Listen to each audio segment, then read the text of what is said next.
ढाठा तो तोड़ दतोगे।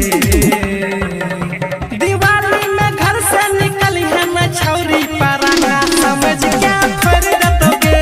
दिवाली में घर से निकली है न छौरी पराका समझ क्या फोड़ दतोगे।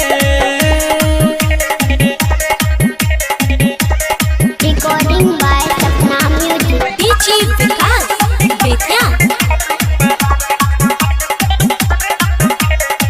गेट पर तोरा जल छो मोमबत्ती छत के ऊपर में जल छोलाती। गेट पर तोरा जल छो मोमबत्ती छत के ऊपर में जल छोलाती। देखी छौरा सब पीछा तोर पैर जेतोगे। दिवाली में घर से निकली है न छौरी पराका समझ क्या फोड़ दतोगे।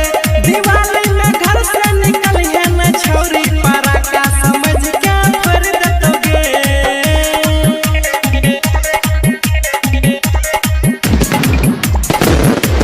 डीजे विकास बेतिया।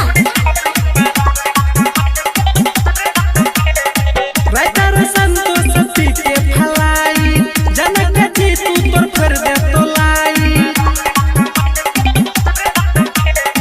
राइटर संतोष पी के फलाई जनक जी तू तोर फोड़ दे तोलाई। छोरा मुन त सबसे लड़ जेतोगे। दिवाली में घर से निकली है न छौरी पराका समझ क्या फोड़ दतोगे। दिवाली में घर से निकली है न छौरी पराका समझ क्या फोड़ दतोगे। अइले गे छौरी दिवाली के दिन गे छौरा सब ललको फटाका तकिन घर लागे के ढाठा तो तोड़ दतोगे। दिवाली में घर से निकली है न छौरी पराका समझ क्या फोड़ दतोगे।